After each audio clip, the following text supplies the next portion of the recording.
जय हिंद फ्रेंड्स, नमस्कार। आज हमारे वीडियो का विषय है मृदा। तो मृदा में हम क्वेश्चन पढ़ेंगे। ये सभी क्वेश्चन परीक्षा की दृष्टि से बहुत महत्वपूर्ण है, तो वीडियो को ध्यान से पढ़िए। वीडियो पसंद आता है तो प्लीज़ लाइक कीजिए और अपने दोस्तों को, मिलने वालों को भी शेयर कीजिए। चैनल को सब्सक्राइब कीजिए। शुरू करते हैं मृदा से संबंधित प्रश्न। मृदा क्या है? तो मृदा है भूपर्पटी की बाहरी सरंध्री रंध्र युक्त एवं चूर्णिल बिल्कुल बारीक वह परत जो खनिजों के टूटने फूटने और कार्बनिक पदार्थों के सड़ने से बनती है, वह मृदा कहलाती है।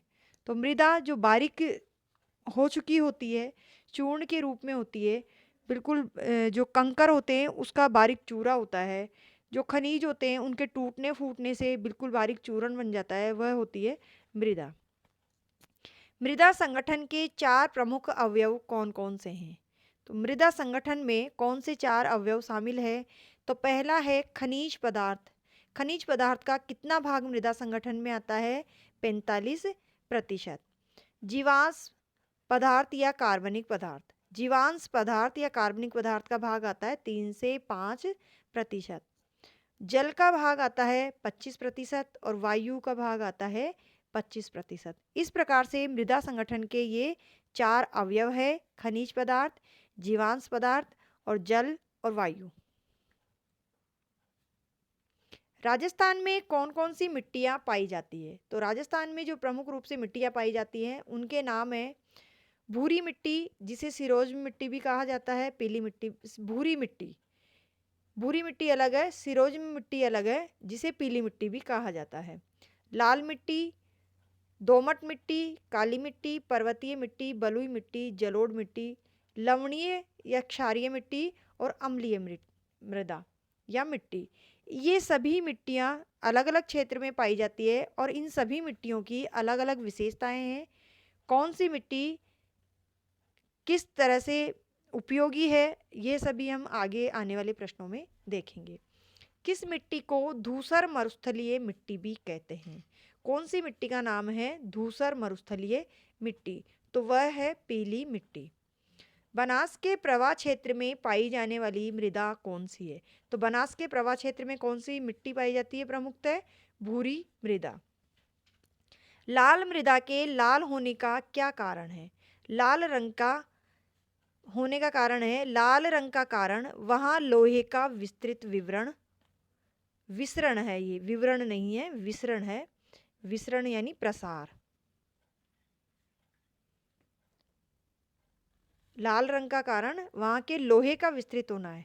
जो लोह कण होते हैं वो लालिमा लिए हुए होते हैं, तो लोह कण का विसरण यानी प्रसार वहां होता रहता है, इसलिए वहां की मिट्टी का लाल होने का यही कारण है। अगला प्रश्न है, अर्ली सोइल किसे कहते हैं और क्यों? अर्ली सोइल, जल्दी। दक्षिण में पाई जाने वाली लाल मृदा को अर्ली सोइल कहते हैं क्योंकि दक्षिण पश्चिमी मानसून की शुरुआती हल्की वर्षा में ही लाल मृदा में बुआई संभव है। यानी जल्दी ही बुआई करनी पड़ती है जहाँ लाल मृदा होती है और तभी फसल होती है, इसलिए इसे अर्ली सोइल कहा जाता है।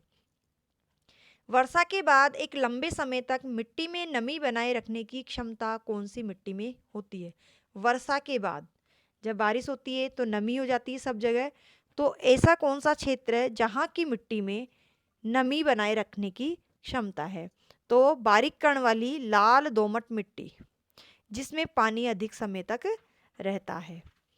बांगड़ प्रदेश नागौर व पाली जिले में, या तो बांगड़ प्रदेश कह दे, बांगड़ प्रदेश में कौन कौन से जिले? नागौर व पाली जिले में पाई जाने वाली प्रमुख मिट्टी कौन सी है? तो कौन सी है बांगड़ प्रदेश में पाई जाने वाली मिट्टी? भूरी पीली रेतीली मिट्टी। हाड़ौती क्षेत्र में कौन सी मिट्टी पाई जाती है? तो हाड़ौती क्षेत्र में प्रमुख रूप से काली मिट्टी पाई जाती है। काली मिट्टी में क्या विशेषता पाई जाती है? काली मिट्टी की क्या विशेषता है? काली मिट्टी की नमी धारण की क्षमता, नमी धारण की क्षमता होती है काली मिट्टी में। काली मिट्टी में नमी धारण की क्षमता होती है। इसमें नाइट्रोजन, फास्फेट एवं जैविक पदार्थों की अल्पता तथा कैल्शियम एवं पोटास की पर्याप्त मात्रा पाई जाती है। ये को काट लीजिए। यानी नाइट्रोजन, फास्फेट एवं जैविक पदार्थ की तो कमी और कैल्शियम एवं पोटास की पर्याप्तता पाई जाती है। कौन सी मिट्टी में ऋतु के बाद के समय में कृषि कार्य किया जाता है? वह कौन सी मिट्टी है जिसमें ऋतु के बाद यानी समय निकल जाने यानी उस मौसम के निकल जाने के बाद में कृषि कार्य किया जाता है? तो काली मिट्टी हल्की वर्षा के दौरान जल का प्रवेश धीरे धीरे होता है, जिसे लेट सोइल भी कहा जाता है। जिसमें बाद में किया जाता है उसे लेट सोइल कहा जाता है, और जिसमें वर्षा से पूर्व ही जो लाल मिट्टी है उसे अर्ली सोइल इसीलिए कहा जाता है कि वर्षा से पूर्व ही उसमें बुआई संभव है। कौन सी मिट्टी पर खेती नहीं की जा सकती? तो वह कौन सी मिट्टी है जिस पर खेती नहीं की जा सकती?